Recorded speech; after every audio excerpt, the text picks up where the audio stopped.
నమస్తే, welcome back to Suman TV. 30 ఇయర్స్గా engineering students career చూస్తూ ఇంజనీరింగ్ స్టూడెంట్స్కి ఫ్యూచర్ ఎలా ఉండబోతుంది, మరి ఇంజనీరింగ్ చదివిన వాళ్ళకి జాబ్ వచ్చే ఛాన్సెస్ ఉన్నాయా, అటు స్టూడెంట్స్కి ఇటు పేరెంట్స్కి కూడా క్లారిటీ ఇవ్వడానికి ఈరోజు మనతో పాటు ఉన్నారు MGIT Mahatma Gandhi institute of technology principal Chandramohan Reddy గారు. నమస్తే సార్. నమస్తే మేడం. సార్, మరి MGIT Mahatma Gandhi institute of technology అంటే దీని యొక్క కెరియర్ కానీ దీన్ని 3-4 ఇయర్స్లో ఎక్కడికి తీసుకెళ్లాలనుకుంటున్నారు, అంటే దీని యొక్క విజన్ ఏంటి అని అంటే? ముందుగా సుమన్ టీవీ ప్రేక్షకులకు అందరికీ కూడా నమస్కారం. మీరు సుమన్ టీవీ నుంచి వచ్చి ఇంజనీరింగ్ విద్య గురించి అందరికీ తెలియజేయాలనుకోవటం మాకు ఆనందంగా ఉంది. ఇది ఒక సామాజిక బాధ్యతగా మీరు చేపట్టినందుకు మీ అందరికీ కూడా మా కృతజ్ఞతలు తెలియజేస్తున్నాం. ఇక్కడ మీరు 3 to 5 years అనేది ప్రతి కాలేజీకి is a sufficient time to achieve the proposed vision in terms of having the academic recognition, academic excellence. So for example, in the form of NIRF ranking అనండి, లేదా రీసెర్చ్ కల్చర్. ఒక college research కల్చర్ని కరెక్ట్గా పాటిస్తే NIRF ర్యాంకింగ్లో place సంపాదించడం అంత కష్టమైనదేం కాదు. అయితే దానికి చాలా అడ్డంకులు ఉంటాయి. అయితే రోజువారీగా ఆ అడ్డంకులను తొలగించుకుంటూ ముందుకు తీసుకెళ్తుండాలి. ఈ రీసెర్చ్ కల్చర్ ఏంటంటే కేవలం పాఠ్యపుస్తకాలు సిలబస్లకే పరిమితం కాకుండా ఇండస్ట్రీలో జరుగుతున్న విషయాల్ని క్షుణ్ణంగా తెలుసుకోవాలి. ఫ్యాకల్టీ తెలుసుకొని వాళ్ళ పిల్లలకి పాఠాలు చెప్పేటప్పుడు ఆ పాఠాలతో పాటు వీటిని మిళితం చేసి పాఠం చెబితే అప్పుడు వాళ్ళకి స్టూడెంట్స్ కూడా ఇన్స్పైర్ అవుతారు, నేర్చుకోవాలన్న ఉత్సాహం కలుగుతుంటుంది. ఆ తర్వాత ఇండస్ట్రీ రెడీ గ్రాడ్యుయేట్స్. ఇది ఇంతకుముందు ఏంటంటే ఇంజనీరింగ్ కాలేజీల్లో ఎట్లా ఉండేవాళ్ళంటే మేము పాఠం చెప్పేసాం, మీ ఉద్యోగాలు మీ కెరీర్ మీరు చూసుకోండి అనే కల్చర్ ఉండేది పాత రోజుల్లో. ఇప్పుడు అలా కాదు. ట్రైనింగ్కి టైం లేదు. Not only that, transition time has become very less. అంటే ఒక గ్రాడ్యుయేట్ సంపూర్ణమైన ఇంజనీర్గా తయారై ఇండస్ట్రీలో పనిచేయడానికి ఆ ట్రాన్స్ఫర్మేషన్ టైం ఏదైతే ఉందో అది 6 నెలలు సంవత్సరంలోనే రెడీ అయిపోవాలి. అందుకని companies in the form of packages మంచి ప్యాకేజీలు ఇచ్చుకుంటూ స్టూడెంట్స్ని ఎంకరేజ్ చేయడం కోసం ఇండస్ట్రీ రెడీగా ఉంటేనే తీసుకుంటాం. అందుకని చెప్పేసి మేము ఫస్ట్ ఇయర్ సెకండ్ ఇయర్ వచ్చేసరికి హోల్సమ్ పర్సనాలిటీ డెవలప్మెంట్, అసలు సామాజిక స్పృహ, మైండ్ సెట్ అనే వాటి మీద కూడా కాన్సన్ట్రేట్ చేస్తాం. నేను పర్టికులర్గా ప్రతి టీచర్కి చెప్తాను, ప్రతి విద్యార్థి విద్యా బుద్ధులు నేర్చుకోవడానికి కాలేజీకి వస్తాడు. మీరు ఓన్లీ పాఠం చెప్తే సరిపోదు, వాళ్ళ మైండ్ సెట్ ఎలా ఉందో కూడా చూడాలి, వాళ్ళ యాటిట్యూడ్ని కూడా ట్రాన్స్ఫార్మ్ చేయడానికి మన వైపు నుంచి కృషి ఉండాలని ఎప్పుడు చెప్తుంటాను. దాంట్లో భాగంగా థర్డ్ ఇయర్కి వచ్చేసరికి వాళ్ళు ఎటు వెళ్తున్నారు, హైయర్ స్టడీస్కి వెళ్తారా, లేకపోతే గేట్ ఎగ్జామ్ రాసుకుని పబ్లిక్ సెక్టర్కి వెళ్తారా, లేకపోతే ఇంకేమైనా engineering services, Indian administrative civil services prepare అవుతారా, లేకుంటే ప్లేస్మెంట్స్కి అన్నప్పుడు ఉచ్ placements. Are you targeting the basic skills or advanced skills definitely స్టూడెంట్స్కి హైయర్ ప్యాకేజెస్ వచ్చే విధంగా ఉంటాయి. అంటే ఇంజనీరింగ్లో ఉన్నటువంటి బిగ్గెస్ట్ ఛాలెంజ్ ఏంటి అంటే ఇటు స్కిల్స్ కానీ ప్లేస్మెంట్ కానీ సిలబస్ మైండ్ సెట్ అనేది అతిపెద్ద సవాల్. వీటిల్లో మీరు చూస్తే చాలామంది విద్యార్థులు మరియు తల్లిదండ్రులు ఎలా చేస్తారంటే ఇంజనీరింగ్ని ఒక డిగ్రీగానో ఒక ప్లేస్మెంట్ పొందే మార్గంగానే చూస్తారు. కానీ బట్ నేర్చుకోవాలనే తపన, క్యూరియాసిటీ అనేది వెరీ వెరీ ఇంపార్టెంట్. ఆ ధోరణి కావాలి. ఆ ధోరణి లేకుండా పిల్లవాడిని పేరెంట్స్ ఎంతసేపు ఉన్నా పుష్ చేసినా కానీ ఇంజనీరింగ్లో మాత్రం రాణించలేదు. నేను అందుకే ప్రతి తల్లిదండ్రులకి ఈ సందర్భంగా చెప్పాలనుకుంటున్నాను, పిల్లవాడికి ఇంజనీరింగ్ చదవాలనే మైండ్ సెట్ ఉంది. కేవలం అకాడమిక్ ర్యాంక్ సరిపోవు. ఆల్రెడీ ఇంటర్మీడియట్ చదివి మంచి మార్కులు తెచ్చుకొని అలసిపోయాడు అనుకోండి, అలాంటి విద్యార్థికి ఇంజనీరింగ్కి సూటబుల్ కాదు. నిరంతరం తపన ఉండాలి. అసలు ఇంజనీరింగ్ కాలేజీలో పనిచేసే ఫ్యాకల్టీ మెంబర్ కానీ ప్రిన్సిపాల్ కానీ ప్రతి నిమిషం నేర్చుకోవడానికి, ప్రతి నిమిషం అప్డేట్ చేసుకోవడానికి రెడీగా ఉండాలి. ఈ మైండ్ సెట్ ఉంటేనే విద్యార్థులు అనేటోళ్ళు కొత్త విషయాలను సొంతంగా నేర్చుకోగలరు. అదేవిధంగా ప్రాబ్లమ్ సాల్వింగ్ స్కిల్స్. కొంతమంది పని చేస్తుంటారు, ప్రాబ్లం రాగానే పక్క తొలగిపోతారు. That is the point where the failure starts. Problem solving వచ్చినప్పుడే దాని గురించి క్షుణ్ణంగా క్రిటికల్ థింకింగ్ అలవాటు చేసుకొని ఆ ప్రాబ్లంకి సొల్యూషన్ ఇవ్వడానికి తయారవ్వాలి స్టూడెంట్స్ అందరూ కూడా. తర్వాత సిలబస్ అనేది వచ్చేసి ఓల్డ్ సిలబస్లు ఉంటున్నాయి ఇవాళ రేపు, అవి ప్రాక్టికల్గా అప్లై చేయకపోవడం ఒక పెద్ద సమస్య. మనకు కూడా చాలామంది సీనియర్ టీచర్స్ ఉంటారు, నేను 30 సంవత్సరాలు టీచ్ చేస్తున్నాను, 20 సంవత్సరాలు టీచ్ చేస్తున్నాను, ఏం చేస్తున్నారు అంటే చెప్పిందే చెప్తున్నారు. దాంట్లో కొత్త పోకళ్ళు ఎలా ఉన్నాయి, ఎలా అప్లై చేయాలి, అసలు ఇండస్ట్రీ ఏమి యూజ్ చేస్తుంది అనే దాని మీద వాళ్ళు పట్టించుకోకుండా మేము పాఠం బాగా చెప్తున్నాము, అయినా కానీ మా పిల్లలకు ఉద్యోగాలు రావటం లేదు, అది ఇదని అంటుంటారు. సో ఇదొకటి. నా అభిప్రాయ ప్రకారం సిలబస్ని మనం కంప్లీట్గా మార్చలేకపోవచ్చు, కానీ మన మైండ్ సెట్ మార్చుకొని మారుతున్న కాలానికి అనుగుణంగా స్కిల్స్ అప్గ్రేడ్ చేసుకుంటే ఇంజనీరింగ్ విద్యార్థులు దే కెన్ ఛాలెంజ్ ఎనీథింగ్. అంటే ఒక ఇంజనీరింగ్ కాలేజ్ గ్రేట్నెస్ని మీరు ఒక మెట్రిక్ మెజర్తో కొలవాలి అంటే ఎలా? అంటే ఇప్పుడు చాలామంది ఏమనుకుంటారంటే పెద్ద పెద్ద బిల్డింగ్లు ఇట్లాంటి వాటితో మాత్రం మనం విద్యను కొలవలేము. దానికి నిజమైన మెట్రిక్స్ అంటే మీకు 5 కీలక ప్రమాణాలు ఉన్నాయి. దాంట్లో ఒకటి విద్యార్థుల ప్రవర్తన. ఒక కాలేజీలో చదువుకున్న వాళ్ళు ఎలా పరివర్తన చెందుతున్నారు, స్టూడెంట్ ట్రాన్స్ఫర్మేషన్ అండ్ వాల్యుయేషన్. కాలేజీలోకి వచ్చేటప్పుడు విద్యార్థి ఏ స్థాయి నుండి బయటికి వెళ్ళేటప్పుడు వారి ఎదుగుదల ఎలా ఉంది అనేది అత్యంత ముఖ్యం. తర్వాత అవుట్కమ్, ఒక సామాన్యుడిని మేధావిగా మరియు ఉద్యోగిని లీడర్గా మార్చగలిగే శక్తి ఆ విద్యా సంస్థకు ఉండాలి. తర్వాత ఫ్యాకల్టీ క్వాలిటీ అండ్ R&D. అధ్యాపకులు కేవలం పాఠాలు చెప్పడమే కాకుండా మార్గదర్శకులుగా ఉండాలి. ఎంతమంది అంటే కొంతమంది ఏమంటారంటే మేము PhDలు చేసామంటారు. PhD అంటే అదొక తుపాకీ లాంటిది. మీకు తుపాకీ లైసెన్స్ ఇచ్చినంత మాత్రం దాన్ని ఉపయోగించకపోతే ఉపయోగం లేదు. దాన్ని మీరు ఎన్నిసార్లు పేల్చారనేది వెరీ ఇంపార్టెంట్. నేను ఎప్పుడు అదే అంటుంటాను, మేము PhD చేసాం అంత అయిపోయింది అనుకున్నాను. That is the starting point of research. That means you are done PhD means you are qualified to do a qualitative research. తర్వాత మాస్ రిక్రూట్మెంట్ కాకుండా కోర్ కంపెనీలు ఎంతమందికి, ఇప్పుడు కొంతమంది వచ్చేసి జస్ట్ 3 lakh ప్యాకేజీ 4 lakh ప్యాకేజీకి చాలామందిని తీసుకుంటుంటారు. అలా కాకుండా high value packages more the placements of high value packages that indicates more the skill level of that particular graduates. And legacy, ఇప్పుడు మన అలమ్నై ఉంటారు, వాళ్ళు మాజీ విద్యార్థులు వచ్చేసి మనకి ప్రపంచ ప్రఖ్యాత కంపెనీలో పనిచేస్తారు. సో ఫర్ ఎగ్జాంపుల్ మా కాలేజీ పేజ్ ఉంది లింక్డ్ఇన్లో, దాంట్లో మా దగ్గర నుంచి పాస్ అయిన 9,000 మంది స్టూడెంట్స్ అలమ్నై అందరు కూడా ఆ పేజ్ ఫాలో అవుతారు. కాలేజీలో జరిగే కార్యక్రమాలకు వాళ్ళు వస్తారు. They will visit, they will also interact with our students. ఆ విధంగా ఇంకొకటి NBA, ఒకటి NAC, ఇవి 2 great institutions are not build by bricks and motor but by the character and the competence of the people with in. So that is the message I wanted to give. So ఒక MGIT student అంటే degree హోల్డర్గా కాకుండా ఒక industry రియాలిటీగా బయటికి రావాలి అంటే ఎలా మారాలంటారు? అదే మీరు అడుగుతుంది, ఎడ్యుకేషన్ టు ఎంప్లాయబిలిటీ.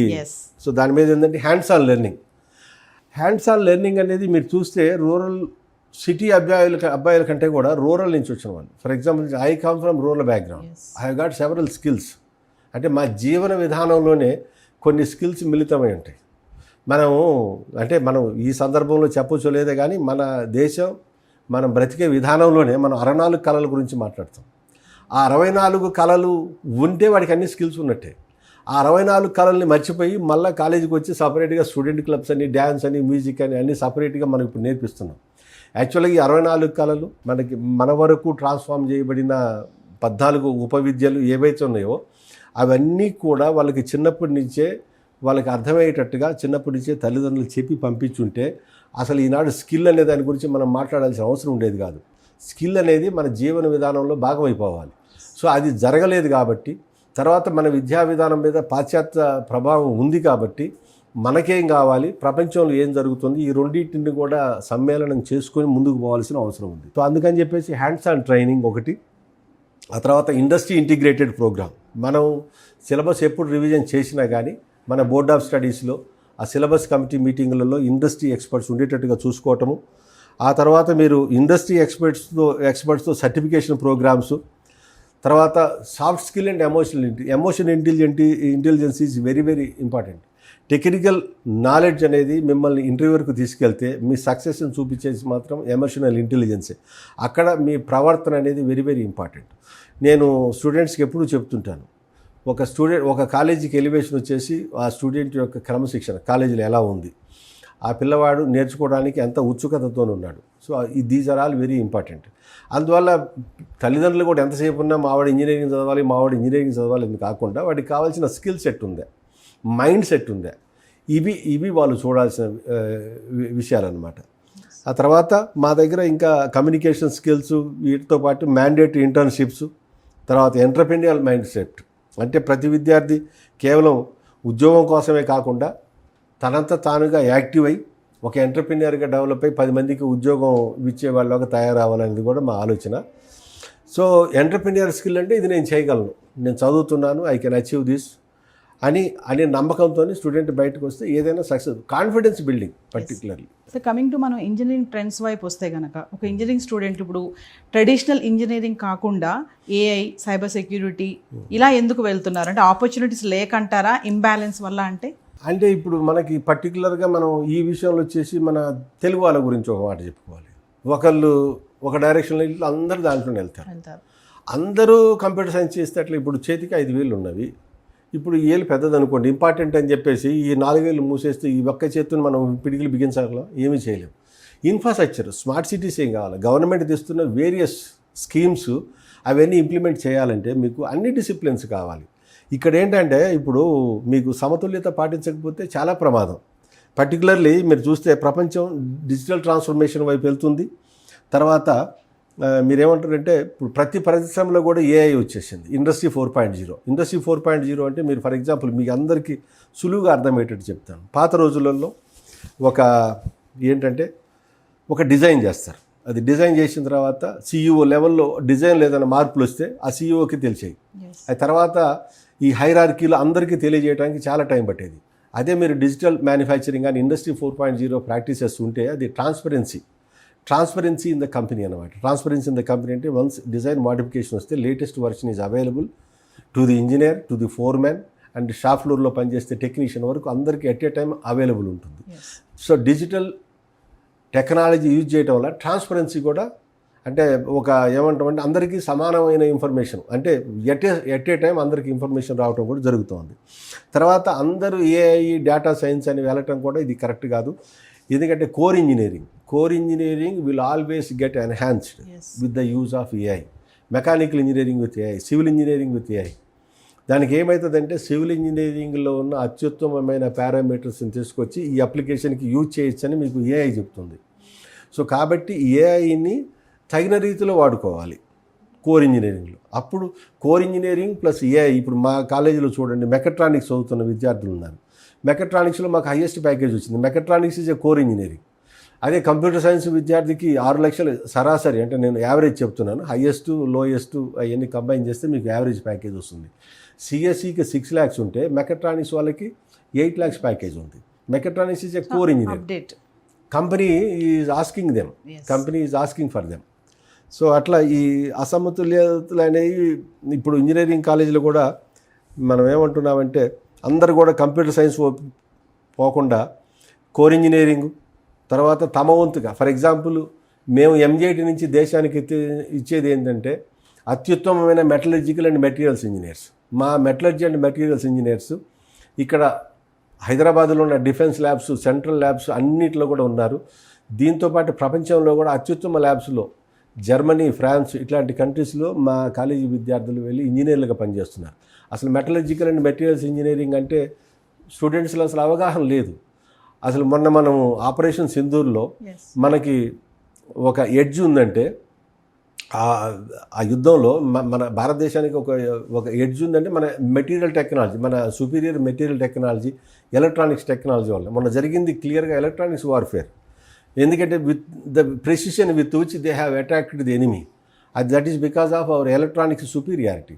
అండ్ ఎలక్ట్రానిక్స్కి పనిచేసే మెటీరియల్స్ తయారు చేసేది కూడా మన విద్యార్థులే కదా. అది కూడా ఆ టెక్నాలజీ కూడా మనది ఇండిజినస్ టెక్నాలజీ యూజ్ చేసాం.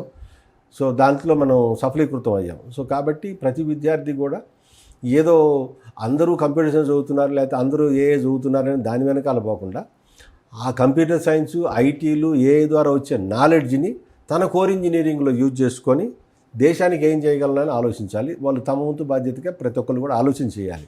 ప్రతి తల్లిదండ్రులు కూడా ఆ డైరెక్షన్లో ప్రోత్సాహం చేయాలి వాళ్ళకి. అంటే సార్ మరి ఇప్పుడు కోర్ ఇంజనీరింగ్ బ్రాంచెస్ అనేవి వాల్యూ తగ్గుతుంది అనుకోవచ్చా, లేదంటే మార్కెట్కి అడాప్ట్ అయ్యేలాగా రీడిఫైన్ అవుతుందని అనుకోవచ్చా? లేదు మేడం, యాక్చువల్గా మీరు చూస్తే ఇప్పుడు కోర్ ఇంజనీరింగ్కి వాల్యూ ఎన్హాన్స్ అవుతుంది. ఎందుకంటే ఇప్పుడు మీరు ఫర్ ఎగ్జాంపుల్ ఒక మెకానికల్ ఇంజనీర్ రోబోటిక్స్, ఆటోమేషన్ తెలిసిందనుకోండి, he can work in a robotic company. For example a computer science engineer he cannot know. So for example computer science ఇంజనీర్కి ఏదైనా మెకానికల్ డిజైన్ ఇచ్చి మీరు చేయమన్నారనుకోండి, ఆయన ఎట్లా చేస్తాడు? దాని సైజ్ ఎంత ఉందో తెలియదు. ఏదో క్యాలిక్యులేట్ చేస్తాడు 2 mm షాఫ్ట్ అంటే అసలు 2 mmతో షాఫ్ట్ అనేది ఉండదు. ఆ సంగతి కంప్యూటర్ సైన్స్ ఇంజనీర్కి తెలియదు. అది తెలియాలంటే ఆయన కోర్ ఇంజనీర్ అయి ఉండాలి. ఫర్ ఎగ్జాంపుల్ ఏదో కాంక్రీట్ మిక్స్ అంటారు, కాంక్రీట్ మిక్స్ అని ఏదో క్యాలిక్యులేట్ చేస్తాడు, ఏ ఇచ్చింది అంటాడు. కానీ అది కోర్ ఇంజనీరు, సివిల్ ఇంజనీర్ ఉంటేనే. నేనేమంటానంటే కోర్ ఇంజనీరింగ్ ఏఐ నేర్చుకొని అప్లికేషన్లో కోర్ ఇంజనీర్ ఉంటాడు. అది ఇచ్చిన అవుట్పుట్ని ఇంటర్ప్రిట్ చేసేటప్పుడు మీకు మళ్ళీ కోర్ ఇంజనీర్ అవసరమవుతుంది. ఒక కంప్యూటర్ సైన్స్ ఇంజనీర్ అది ఇంటర్ప్రిట్ చేసి అది కరెక్టా తప్పని చెప్పలేడు. ఇప్పుడు మనం ఉన్న పరిస్థితుల్లో ఏఐ ఇచ్చిన దాన్ని మనం యాజిటీజ్గా యూజ్ చేయలేం.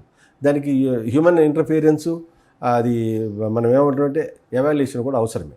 సో కాబట్టి డెఫినెట్గా కోర్ ఇంజనీరే అవసరమవుతుంది. ఇప్పుడు for example if you see మీరు mechanical engineering robotics with EV combination, civil engineering smart infrastructure smart cities, తర్వాత electrical engineering renewable and smart grids particularly in the area of energy. And then you have and ఇవన్నీ కూడా redefine అవుతున్నాయి. So దాన్ని ప్రస్తుత market ఎలా redefine అవుతుందో అది తెలుసుకోవాలి, కానీ పాత రోజుల్లో ఉన్న ట్రెడిషనల్ ఇంజనీరింగ్ గురించి ఇప్పుడు అసలు మనం మాట్లాడకూడదు. కరెంట్ అవసరాలకు తగ్గట్టుగా ఇవి ఎప్పుడూ మారిపోయినాయి. సో కోర్ ఇంజనీరింగ్ అనేది ఒక బిల్డింగ్కి పునాది లాంటిది. సాఫ్ట్వేర్ ఏ అనేది భవనానికి ఇచ్చే మెరుగులు అంతవరకే, కానీ కోర్ అసలు పునాది లేకుండా ఇంజనీరింగ్ అనేది ఉండదు. అండ్ మీకు యూరోపియన్ కంట్రీస్లో ఇప్పుడు మన దగ్గర నేను మీకు ఇంకొక విషయం కూడా చెప్పాలి. మన దగ్గర పిల్లలు చదువుతున్నారు, యూరోపియన్ కంట్రీస్కి పోస్ట్ గ్రాడ్యుయేషన్కి అప్లై చేస్తే మీరు ఒక కాలేజీ నుంచి వెళ్తున్నారు, మీరు చదివిన కాలేజీలు అన్ని computer science and allied branches ఉంటే they are not recognizing it as engineering college. So ఆ కాలేజీలో కంపల్సరీగా మీకు కోర్ ఇంజనీరింగ్ ఉండాలి. మెకానికల్, సివిల్, ఎలక్ట్రికల్, మెటలర్జీ ఏదో ఒకటి ఒక 3-4 కోర్ ఇంజనీరింగ్ ఉంటే కానీ అది ఇంజనీరింగ్ కాలేజీగా కన్సిడర్ చేయగలరు. అసలు వాళ్ళ ఆలోచన విధానం కూడా మారు. ఇప్పుడు మెటీరియల్ అండ్ మెన్తోని ఇంటరాక్షను ఈ కోర్ ఇంజనీరింగ్ వాళ్ళకు ఉన్నట్టుగా మీకు computer science and allied branches వాళ్ళకు ఉండవు. ఈవెన్ వర్కింగ్ ఎన్విరాన్మెంట్లో కూడా స్ట్రెస్ లెవెల్స్ కూడా మీరు చూడొచ్చు. వీళ్ళు మెన్ అండ్ మెటీరియల్తో కంటిన్యూగా ఇన్వాల్వ్ అవుతుంటారు కాబట్టి వాళ్ళ బిహేవియర్ నార్మల్గా ఉంటుంది. మీరు సిఎస్సి అండ్ అలైడ్ వాళ్ళు హై ఇంటెన్సిటీ స్ట్రెస్ఫుల్ ఏరియాలో కోడింగ్ ఏరియాలో వాళ్ళు వర్క్ చేస్తుంటారు కాబట్టి వాళ్ళకు కొంచెం స్ట్రెస్ లెవెల్స్ ఎక్కువ ఉంటాయి. అది కూడా మీరు అబ్జర్వ్ చేసుకోవచ్చు.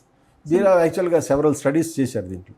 సో 2026 తర్వాత ఇంజనీరింగ్ స్టూడెంట్స్ ఎవరైతే ఉంటారో వాళ్ళు అంటే ఆల్టర్నేటివ్గా నేర్చుకోవాల్సినటువంటి స్కిల్స్ ఏమన్నా ఉన్నాయా అంటే మీరు 2026 నాటికి మనం చూస్తే టెక్నాలజీ మరియు పరిశ్రమల తీరు పూర్తిగా మారిపోతుంది. అది ఎలాగంటే కేవలం సబ్జెక్ట్తోనే కాకుండా మారుతున్న ప్రపంచానికి అనుగుణంగా వాళ్ళు మార్చుకోవాల్సింది. నెంబర్ 1 ఏఐ ఆధారిత ఇంజనీరింగ్, దట్ ఈస్ ఇంగ్లీష్లో ఏమంటారంటే ఏఐ ఆగ్మెంటెడ్ ఇంజనీరింగ్ అని. ఇప్పుడు ఏఐ నేర్చుకోవడం కంటే ఏఐని మీ సబ్జెక్టులో ఎలా వాడాలి. ఏఐ అనేది ఏ ఒక్కరి సబ్జెక్టు కాదు, ఇట్ ఈజ్ ఎవ్రీబడీస్. ఇప్పుడు సెల్ ఫోన్ మీ అందరిది కదా, అలాగే ఏఐ కూడా ఎవ్రీబడీస్. సో ఏఐ అనేది మీ సబ్జెక్టులో ఎలా వాడాలనేది అది మీరు నేర్చుకోవాలి. ఫోకస్ వచ్చేసి mechanical engineers AI driven design, civil engineers AI based structural analysis, తర్వాత గిట్ హబ్ కోపైలట్ వంటి టూల్స్ వాడటం మరియు ఏఐ మోడల్స్ ద్వారా ప్రాబ్లమ్ సాల్వ్ చేయటం అనేది అది ఇంపార్టెంట్ స్కిల్ అవుతుంది ఆఫ్టర్ 26. తర్వాత prompt engineering and domain knowledge. AI ప్రతి చోట ఉన్నప్పుడు దానికి సరైన ఇన్స్ట్రక్షన్ ఇచ్చి పని చేయించుకోవడం కూడా ఒక కళ అవుతుంది. కళ అని నేను వాడాను. ఇప్పుడు నేను 64 కళలు అన్నాను. ఏఐ కూడా ఒక కళ అవసరం అవుతుంది, చెప్పి చేయించుకోవటం. మీరు ఇన్పుట్ కరెక్ట్గా ఇవ్వకపోతే అది రాదు. తర్వాత కేవలం చాటింగ్ చేసుకోవడం కాదు ఏఐ అంటే. మన వాళ్ళు చాటింగ్ చేస్తుంటారు. మీ ఇంజనీరింగ్ ప్రాబ్లమ్ సాల్వ్ చేయడానికి ఏఐకి ఎలా సరైన ప్రాంప్ట్ ఇవ్వాలో మీకు తెలిసి ఉండాలి. సో దీనికి కోర్ సబ్జెక్ట్ మీద బలమైన పట్టు ఉండాలి. సో అది అనమాట. అది తర్వాత సస్టైనబిలిటీ అండ్ గ్రీన్ ఇంజనీరింగ్. ఇప్పుడు sustainability is the order of the day. ఒక్కళ్ళు కూడా అంటే మనం ఏమంటామంటే right from market research and product manufacture to it's disposal, everything is a cyclic process. అది కంప్లీట్గా డిజైన్ చేయాలి. ఇప్పుడు గ్లోబల్ వార్మింగ్ పరిస్థితుల్లో ప్రతి కంపెనీ కూడా నెట్ జీరో లక్ష్యం వైపు వెళ్తున్నాయి. అంటే మీరు ఏ ఇంజనీరింగ్ చేసినా అది పర్యావరణానికి ఎంతవరకు హాని లేకుండా ఉంది అనేది ఇంపార్టెంట్. తక్కువ వనరులతో ఎక్కువ అవుట్పుట్ ఎలా వస్తుంది. తర్వాత సస్టైనబిలిటీ ఆలోచన విధానం మైండ్ సెట్ అందరూ అలవాటు చేసుకోవాలి మన పిల్లలకి. ఇప్పుడు ఫర్ ఎగ్జాంపుల్ మనం ఇప్పుడు ఉన్న మైండ్ సెట్తోనైతే సస్టైనబిలిటీ రాదు. మైండ్ సెట్ కంప్లీట్గా మారాల్సిన అవసరం ఉంది. తర్వాత హ్యూమన్ మెషిన్ కొలాబరేషన్, అది సాఫ్ట్ స్కిల్స్ అంటాం. తర్వాత critical thinking, emotional intelligence, cyber security awareness and data ethics. These are all very ఏ బ్రాంచ్ విద్యార్థికని అవసరం. సైబర్ సెక్యూరిటీ అవేర్నెస్ లేకపోతే కూడా ఇబ్బందులు పడతారు. ఇంజనీరింగ్ స్టూడెంట్స్కి కోడింగ్ కంపల్సరీ అంటారా, లేదంటే బ్రాంచ్ స్పెసిఫిక్ ఎక్సలెన్స్ సరిపోతుంది? అంటే కోడింగ్ కంటే కూడా నేనేం చెబుతానంటే బేసిక్ ప్రోగ్రామింగ్ లాంగ్వేజెస్ తెలిసి ఉండాలి. అంటే మీకు ఒకవేళ కోడింగ్ ఇంకెవరైనా ఇచ్చినా, ఇంకొక డిజైనర్ మీకు కోడింగ్ పంపినా కానీ దాన్ని చూసి ఇంటర్ప్రిట్ చేయగలగాలి. మీరు ఏ బ్రాంచ్ అయినా కానీ. ఇప్పుడు for example simple C++ and Python languages వరకు తెలిసి ఉండాలి, irrespective of any branch. A core engineering అయినా కానీ అంతవరకు తెలిసి ఉండాలి. తర్వాత ఇప్పుడు మనకి జరుగుతోంది ఇండస్ట్రీ పారిశ్రామిక విప్లవం. మనం ఇప్పుడు ఇండస్ట్రీ 4.0 యుగంలో ఉన్నాం. మనం ఇండస్ట్రీ 1.0 ఉన్నప్పుడు అసలు మనకి ఇండిపెండెన్స్ రాలేదు. ఇండస్ట్రీ 2.0 అప్పుడు మన ఇంజనీర్లు వీ ట్రై టు, అప్పుడే మనకి ఇండిపెండెన్స్ వచ్చింది, we try to know industry 3.0లో కొద్దిగా పికప్ చేయగలం, బట్ ఇండస్ట్రీ 4.0లో India is part and parcel. Global లెవెల్లో మన ఇంజనీర్స్ సిలికాన్ వ్యాలీలో మన ప్రజెన్స్ వల్ల ఇండస్ట్రీ 4.0ని మనం అప్పుడే అందరితో పాటు ప్రపంచంతో పాటు మనం ఆకలింపు చేసుకున్నాం. సో పారిశ్రామిక విప్లవాలు ఇన్ని వచ్చినా కానీ 4వ దాన్ని మాత్రం మనం కరెక్ట్గా గ్రిప్లో తీసుకోగలిగాం. ఇక 4 నుంచి మనం we're moving along with the global trends. మీరు ఏ బ్రాంచ్ చదివినా కానీ కనీస కోడింగ్ అనేది ఉండాలి. తర్వాత కోడింగ్ ఎందుకు నేర్చుకోవాలంటే సాఫ్ట్వేర్ ఉద్యోగం చేయటమే కాదు, ఇది మీ ప్రాబ్లమ్ సాల్వింగ్ సామర్థ్యాన్ని పెంచుతూ ఉంటుంది. అది ఒకటి వెరీ ఇంపార్టెంట్. తర్వాత ఆటోమేషను, సిమ్యులేషను, డేటా అనాలిసిస్ అండ్ ఇంకోటి బ్రాంచ్ స్పెసిఫిక్ కోర్ నాలెడ్జ్ అనేది చాలా అవసరం. తర్వాత మీరు ఒక కోర్ ఇంజనీరింగ్ విద్యార్థి అయితే మీ బ్రాంచ్ సబ్జెక్టులపై మాస్టరీ ఉండాలి. తర్వాత ఒక ప్రోగ్రామింగ్ లాగా ఇందాక నేను చెప్పినట్టుగా పైథాన్ ఒకటి ఇంజనీరింగ్ అప్లికేషన్కి చాలా అవసరం. ఇది ఒక డేటాబేస్ గురించి తెలుసుకోవాలి, SQL for example. So branch excellence మీకు ఉద్యోగాన్ని ఇవ్వచ్చు, కానీ కోర్ ప్లస్ కోడింగ్ కాంబినేషన్ మీకు అద్భుతమైన కెరీర్ గ్రోత్ వస్తుంది. కెరీర్ గ్రోత్ రావాలంటే కోర్ ప్లస్ కోడింగ్. తర్వాత ఇండస్ట్రీ రిక్వైర్మెంట్ ఏంటంటే డొమైన్ ప్లస్ డిజిటల్. మీకు డొమైన్ మెకానికల్ ఇంజనీరింగ్లో పూర్తి అవగాహన ఉండాలి. సపోజ్ వాళ్ళు ఏదైనా ERP ప్యాకేజ్ యూజ్ చేస్తామంటే దాని గురించి తెలిసి ఉండాలి. సో మల్టిపుల్ స్కిల్స్ అవసరం అవుతున్నాయి ఇప్పుడు. సో కమింగ్ టు మనం స్టూడెంట్ మైండ్ సెట్ గురించి మాట్లాడుకుంటే, అంటే 10 years బ్యాక్ ఉన్నటువంటి ఆ ఇంజనీరింగ్ ఆ మైండ్ సెట్ స్టూడెంట్స్లో ఉందనుకోవచ్చు అంటారా, లేదంటే డిగ్రీ లెవెల్గా వెళ్ళిపోవచ్చు అని అనుకోవచ్చు అంటారా? స్టూడెంట్స్లో ఒక ప్రిన్సిపాల్గా నేను చెప్తున్నాను, ఉత్సాహం చాలా తగ్గిపోయింది. వాళ్ళు తల్లిదండ్రులు ఏదో సంపాదిస్తున్నారు, వాళ్ళకి అన్నీ సమకూర్చుతున్నారు, బాగానే ఉంది, కానీ వాళ్ళల్లో బర్నింగ్ డిజైర్ అనేది లేదు. BD, simple terms we call it as BD. Burning desire అనేది కంపల్సరీ కావాలా. వాళ్ళ మైండ్ సెట్ చాలా చాలా మారవలసిన అవసరం ఉంది. ప్రాపర్ మైండ్ సెట్ ఉంటేనే ఇంజనీరింగ్కి రావాలి. 10 ఏళ్ల క్రితం ఉన్న ఇంజనీరింగ్ ఎమోషన్ ఇప్పటికీ స్టూడెంట్స్లో ఉందా, లేదా ఒక డిగ్రీ కోసం జాయిన్ అవుతున్నారా అంటే ఇది సరైన సమాధానం చెప్పడం చాలా కష్టమే. ఎమోషన్ పూర్తిగా చనిపోలేదు, కానీ దాని స్వరూపం అయితే మారిపోయింది. ఇప్పుడు ప్యాషన్ వర్సెస్ ప్యాకేజ్. ఇప్పుడు ఇంజనీరింగ్ అంటే ఒక సోషల్ స్టేటస్. ఇప్పుడు మెకానికల్ ఇంజనీర్ అయితే ఒక మెషిన్ స్పెషలిస్ట్ అని, సివిల్ ఇంజనీర్ అయితే ఒక బిల్డర్గా గర్వంగా భావించేవాళ్ళు. కానీ ఈ సబ్జెక్టులు బట్టి ఒక రకమైన ఎమోషనల్ కనెక్ట్ ఉండేది పాత రోజుల్లో. So for example, when I am thinking about or when I am preparing about some machine, I used to feel it. ఆ ఎమోషన్ కనెక్ట్ అయితే ఇప్పుడు లేదు. తర్వాత ఇంజనీరింగ్ అనేది ఒక ఫైనాన్షియల్ గేట్వే లాగా చూస్తున్నారు. విద్యార్థుల ఫోకస్ సబ్జెక్ట్ కంటే ప్లేస్మెంట్ ప్యాకేజ్ మీద ఎక్కువ ఉంది. ప్యాషన్తో నేర్చుకోవాలి. క్లాస్ రూము సిలబస్ రిక్వైర్మెంటే కాదు, వాళ్ళు నేర్చుకునేటప్పుడు అసలు కరెంట్ ట్రెండ్స్ ఏమున్నాయి, ప్రపంచం, నేను బయటికి వెళ్ళిన తర్వాత ప్రపంచానికి నేను ఈ సబ్జెక్ట్లో ఏం చేయాలి, వాళ్ళు నా నుంచి ఏమి ఆశిస్తున్నారనేది చూడాలి. అది లేకుండా పోయింది ఇప్పుడు. అది మేడం. కమింగ్ టు అంటే ఇంజనీరింగ్ స్టూడెంట్స్కి క్యూరియాసిటీ ఎక్కువైపోయింది అనుకోవచ్చా, డిస్ట్రాక్షన్ ఎక్కువైందా అనుకోవచ్చా? అంటే క్యూరియాసిటీ కొంతమంది స్టూడెంట్స్లో ఉంది, ఇప్పటికీ కూడా లేదని అనడానికి లేదు. ఉన్నవాళ్ళు బాగా రాణించగలుగుతున్నారు. ఎక్కువ మందిలో డిస్ట్రాక్షన్ ఉంది. డిస్ట్రాక్షన్ ఉన్న వాళ్ళే ఎక్కువ మంది ఉన్నారు. ఇప్పుడు హై క్యూరియాసిటీ ఉండాలి. ఇప్పటి తరం విద్యార్థులకు సమాచారం దొరికిపోతుంది కాబట్టి క్యూరియాసిటీ తగ్గిపోయింది. పాత రోజుల్లో మేము ఒక పాఠం వినేటప్పుడు టోటల్గా వినేవాళ్ళం. ఎట్లా ఆయన చెప్తుంటే మేము దాన్ని ఒక క్రమ పద్ధతిలో నోట్స్ లాగా రాసుకొని మళ్ళీ చదువుకోవటం ఇదంతా చేసేవాళ్ళం. అప్పుడు సోర్సెస్ లేవు కాబట్టి. ఇప్పుడు ఏం చేస్తున్నారంటే ఆయన చెప్తున్నారు, ఓహో ఈ టాపిక్ కదా, టాపిక్ పేరు రాసేసుకొని తర్వాత నేను గూగుల్లో చదువుకుంటానని చెప్పేసి ఫ్రెండ్స్తో చాటింగ్ చేసుకుంటూ కూర్చుంటుంటారు. అది ఒకటి జరుగుతూ ఉంది ఇప్పుడు. ఇంకోటి ఏంటంటే ఈ ఇంటర్మీడియట్ అనేది మన విద్యా విధానాన్ని చాలా వరకు దెబ్బతీసింది. బట్టే విధానం, క్వశ్చన్ చేయటం కాకుండా ఇది ఎందుకు వచ్చింది అనేది ఇంజనీరింగ్లో మొదలవుతుంది. అసలు ఇది ఎందుకు ఎలా వస్తుంది అనేది maths, physics, chemistry, sciences start అయ్యేటప్పుడే జరగాలి. ఇది ఎందుకు వస్తుంది అనేది ప్రశ్న అక్కడ పడి ఉంటే ఇంజనీరింగ్ ఇంకా బాగుండేది, అద్భుతంగా ఉండేది. ఇంజనీరింగ్లో బట్టే విధానం ఉండటం వల్ల ఈ ఎందుకు అనే ప్రశ్న ఇంజనీరింగ్లో మొదలవుతుంది. అది వచ్చింది, ప్రశ్న వేశారు, సమాధానం రాశాడు, ఆయనకి ర్యాంక్ వచ్చింది, ఇక్కడికి వచ్చాడు. అది ఎందుకు వచ్చింది అనేది మేము చెప్పాల్సి వస్తుంది. మేము కూడా కరెక్ట్గా కూర్చోబెట్టి అందరికీ అన్ని విషయాలు చెప్పేటంత పరిస్థితి ఉండదు ఇక్కడ. ఎందుకంటే దే హ్యావ్ టు ప్రిపేర్. వాళ్ళకి ఒక certain amount of syllabus, certain skills, ఇవన్నీ వాళ్ళు అక్వైర్ చేసుకోవాలి. సో ఇవన్నీ రావాలంటే మేము ఒక క్రమ పద్ధతిలో పోతుంటాం. సో ఈ క్లాస్ వచ్చేసి హెట్రోజీనియస్ మిక్స్. వాళ్ళ యొక్క లెర్నింగ్ యాప్టిట్యూడ్ కానివ్వండి, మైండ్ సెట్ కానివ్వండి, వాళ్ళ స్కిల్ సెట్స్ డిఫరెంట్గా ఉంటాయి. సో కాబట్టి అందరికీ కామన్గా ఉండేటట్టుగా డివైడ్ చేసి చెప్తారు ఇంజనీరింగ్ కాలేజీలోనైనా. సో అదొక గ్యాప్ కింద నాకు కనిపిస్తుంది. కాబట్టి అసలు ఇంటర్మీడియట్నే కొద్దిగా ప్రాక్టికల్ ఓరియంటెడ్ చేస్తే ఆ మార్క్స్ గురించి మ్యాటర్స్ వద్దు, అసలు మార్క్స్ మీద ఇన్సిస్టెన్స్ వద్దు. వాళ్ళు ఇంజనీరింగ్లో వాళ్ళు చేసే ప్రాక్టికల్ సరిగ్గా చేస్తున్నారు.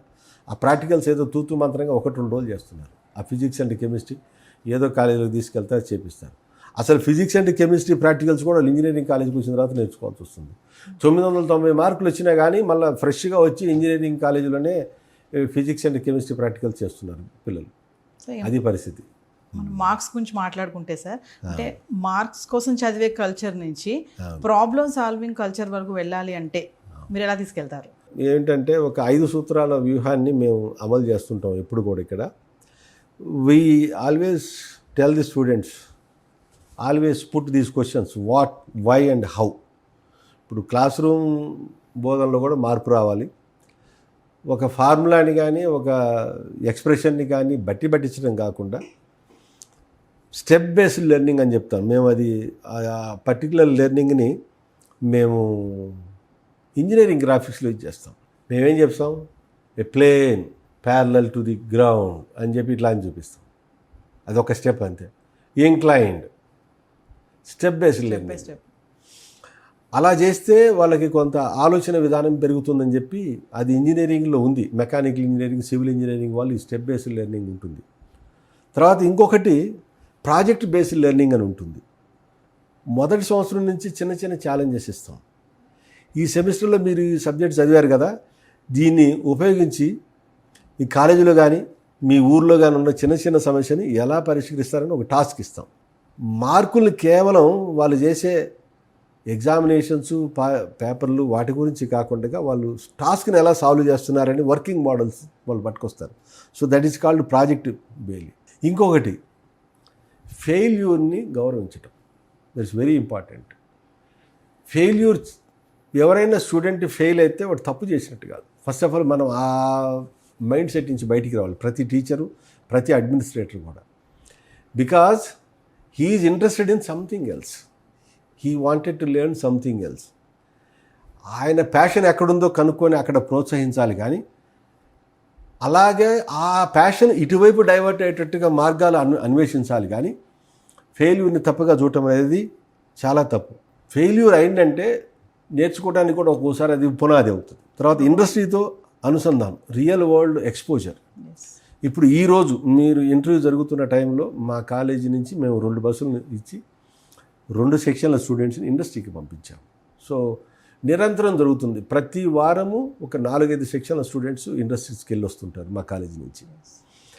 తర్వాత అసెస్మెంట్, ఇప్పుడు క్రిటికల్ థింకింగ్ని పరీక్షించేలాగా అసెస్మెంట్ ఉండాలి. ఎగ్జామ్స్ కానీ అవి ఓపెన్ ఎండెడ్ క్వశ్చన్స్, నేరుగా సమాధానం ఏదో చదివి రాసేటట్టు కాకుండా ఒక సిచ్యువేషన్ ఇచ్చి దాని సొల్యూషన్ని అడిగే ప్రశ్నలు ఎక్కువగా ఉండాలి. ఇప్పుడు స్టూడెంట్స్ జాబ్ సీకర్స్ లాగా కాకుండా సొల్యూషన్ ప్రొవైడర్స్ లాగా మనం కాలేజీలో తీర్చిదిద్దడం అనేది వెరీ వెరీ ఇంపార్టెంట్. అది మేడం. సో ఇప్పుడు నేను సజెస్ట్ చేసిన 5 పద్ధతులు ఏవైతున్నాయో అవి అవలంబిస్తే మీకు ఈ సమస్యను అధిగమించవచ్చు. సో చాలా మంది స్టూడెంట్స్ చూసుకుంటే కమింగ్ టు పేరెంట్స్ ప్రెషర్ వల్ల కూడా ఇంజనీరింగ్లోకి వచ్చిన స్టూడెంట్స్ చాలా మంది ఉన్నారు. మరి పేరెంట్స్ ప్రెషర్తో వచ్చినటువంటి స్టూడెంట్స్కి మీ చెప్పేటటువంటి సజెషన్స్ ఏమైనా ఉన్నాయా? వాళ్ళకి అంటే ఒకటి ఇక్కడ ఏంటంటే తల్లిదండ్రుల ఒత్తిడితో వచ్చే స్టూడెంట్స్కి నా సలహా ఏంటంటే, నేను వాళ్ళతోని కొన్ని విషయాలు పంచుకోవాలనుకున్న ఈ సందర్భంలో. మీరు కరెక్ట్ ప్రశ్న అడిగారు. ఇక్కడ ఏంటంటే ఇంజనీరింగ్ను ఒక డిగ్రీ లాగా కాకుండా ఒక టూల్ లాగా చూడమంటున్నాను. మీకు సంగీతం, సినిమా, ఫోటోగ్రఫీ, బిజినెస్ మీద ఆసక్తి ఉందనుకోండి, ఇంజనీరింగ్ చదవటం వల్ల మీ ప్యాషన్ దెబ్బతినదు. అట్లా ఎంకరేజ్ చేయాలి. ఈరోజు టెక్నాలజీ తెలిసిన ఆర్టిస్టులకు, టెక్నాలజీ తెలిసిన బిజినెస్ మ్యాన్కు ప్రపంచంలో విపరీతమైన డిమాండ్ ఉంది. అది గమనించాలి. అంటే ఏంటి, మీకు ఇంజనీరింగ్ ద్వారా వాళ్ళకి టెక్నాలజీ తెలుస్తుంది. తర్వాత వాళ్ళకి ప్యాషన్ ఎందులో ఉందో ఫోటోగ్రఫీలో ఉండొచ్చు, ఫర్ ఎగ్జాంపుల్ మూవీస్లో ఉండొచ్చు, తప్పేం లేదు. షార్ట్ ఫిల్మ్స్ తీయమని చెప్పండి. ఏది ఉంటే అది వాళ్ళ let them support their passion, let them engage themselves with their passion. And then ఇంజనీరింగ్ని ఒక టూల్ లాగా, ఒక డిగ్రీగా కంటే కూడా ఓకే దీని నుంచి నాకు టెక్నాలజీ వస్తుంది, ఈ టెక్నాలజీ ద్వారా నేను అందులో రాణిస్తాను అనేది. అంటే మీ అసలు కళను వదిలేయద్దు, దానికి ఇంజనీరింగ్ నుంచి వచ్చే లాజికల్ థింకింగ్ని యాడ్ చేసుకోమని చెప్పండి. తర్వాత ఇప్పుడు 4 ఏళ్ళ సమయాన్ని కూడా వాళ్ళు వృధా చేసుకోవద్దు. నేను మా నాన్న కోసం చేరాను, ఎలాగోలా పాస్ అయిపోతాను అనే ఉదాసీనత వద్దు. ఇష్టం లేకపోయినా ఈ 4 ఏళ్ళు మీరు ఇక్కడే గడపాలి. కాబట్టి ఈ సమయంలో కొత్త స్నేహితులు వస్తారు, నెట్వర్కింగ్ వస్తుంది, కమ్యూనికేషన్ స్కిల్స్ వస్తాయి. ఇక మీరు భవిష్యత్తులో ఏ రంగంలోకి వెళ్ళినా మీకు ఒక పునాదిలా గెలుస్తాయి. ఒక ఎన్విరాన్మెంట్, ఒక ఎకో సిస్టమ్ కాలేజీలో ఏదైతుందో అది.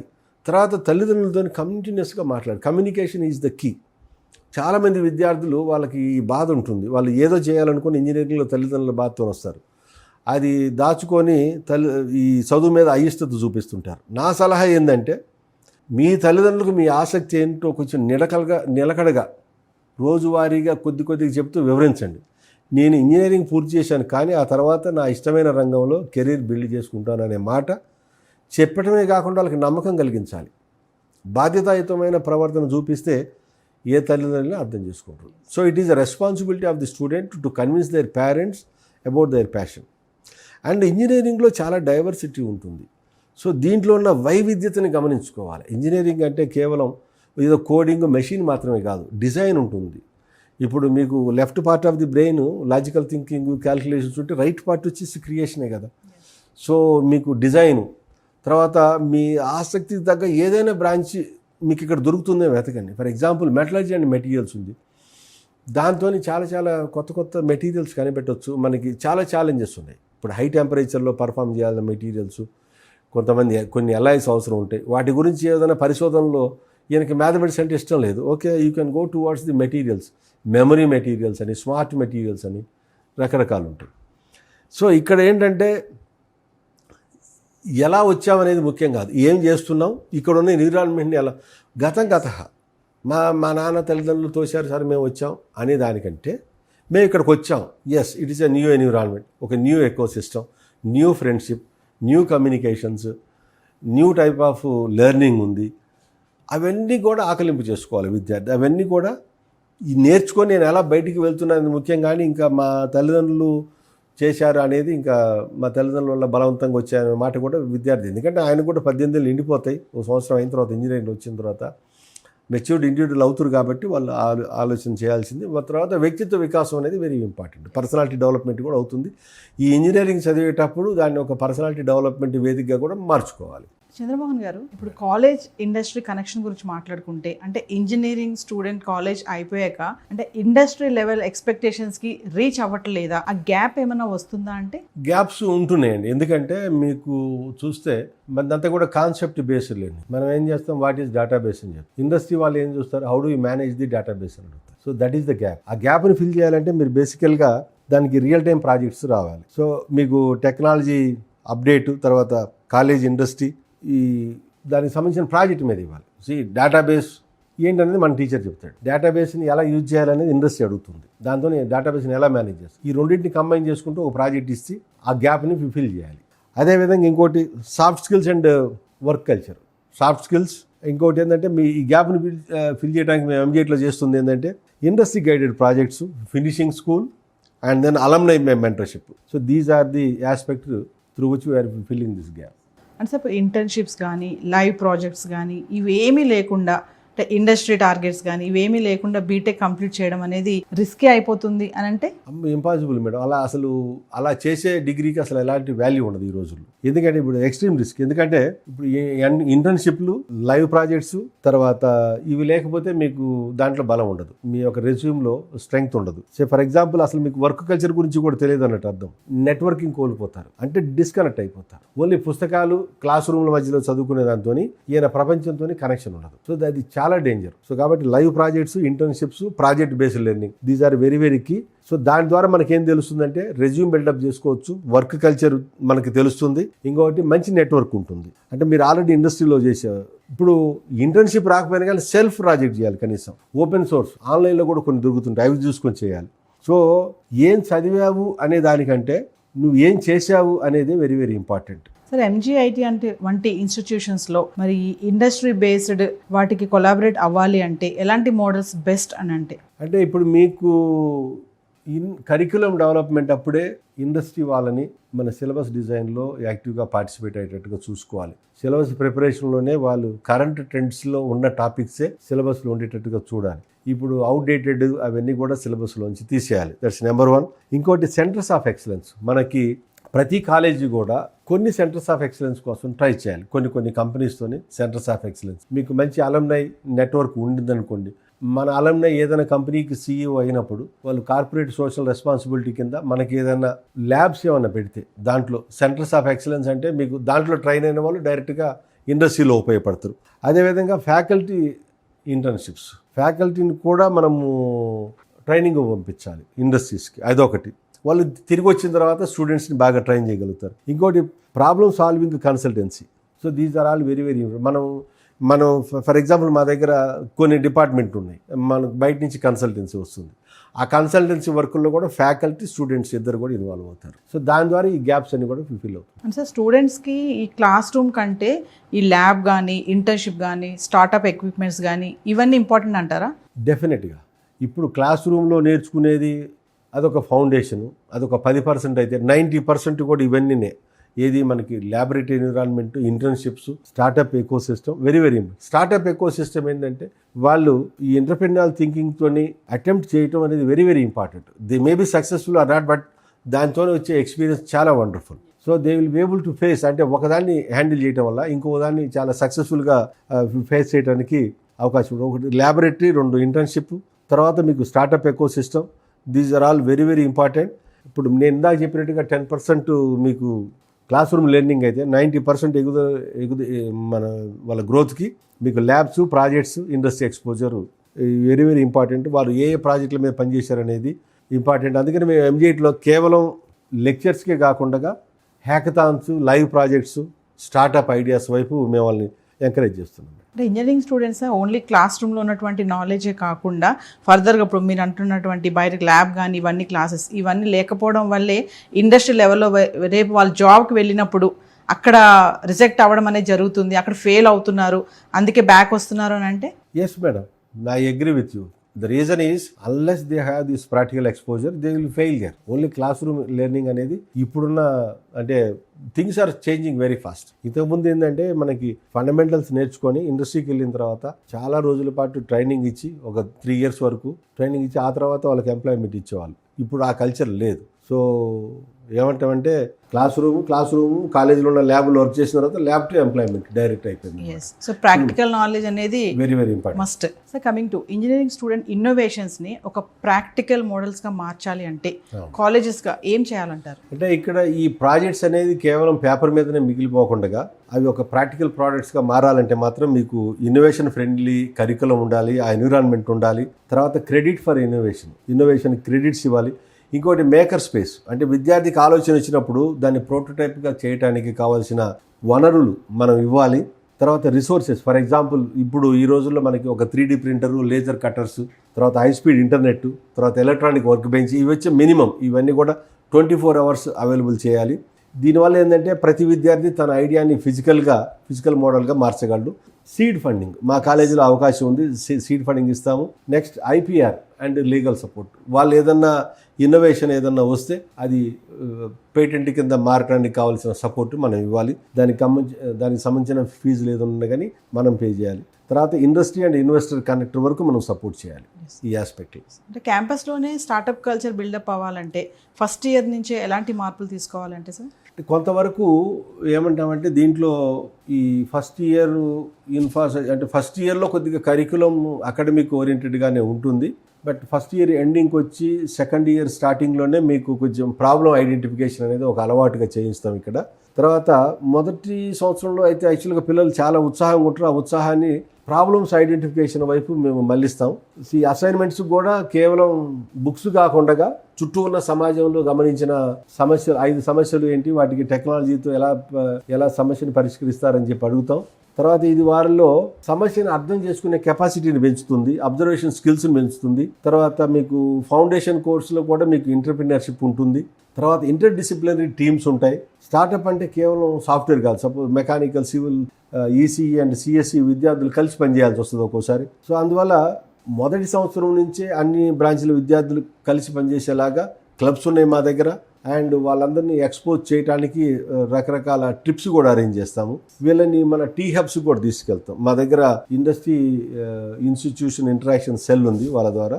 తర్వాత ల్యాబ్స్ అండ్ హ్యాకథాన్స్ వీళ్ళందరికీ కూడా కండక్ట్ చేస్తాం. అంటే ఇంజనీరింగ్ స్టూడెంట్స్ జాబ్ సీకర్స్ నుంచి జాబ్ ట్రైనర్స్గా మారాలి అంటే ఎలా ట్రైన్ చేయాలంటారు? ఇక్కడ ఏంటంటే ప్రాబ్లం ఫస్ట్ మైండ్ సెట్ అనేది వెరీ వెరీ ఇంపార్టెంట్. చాలామంది విద్యార్థులు టెక్నాలజీని నేర్చుకున్న దానికంటే దాన్ని ఎక్కడ వాడాలో వెతుకుతారు, ఇంప్లిమెంట్. కానీ జాబ్ క్రియేట్ కావాలంటే ముందు సమస్యను వెతకాలి. So therefore training is very very important ఇక్కడ.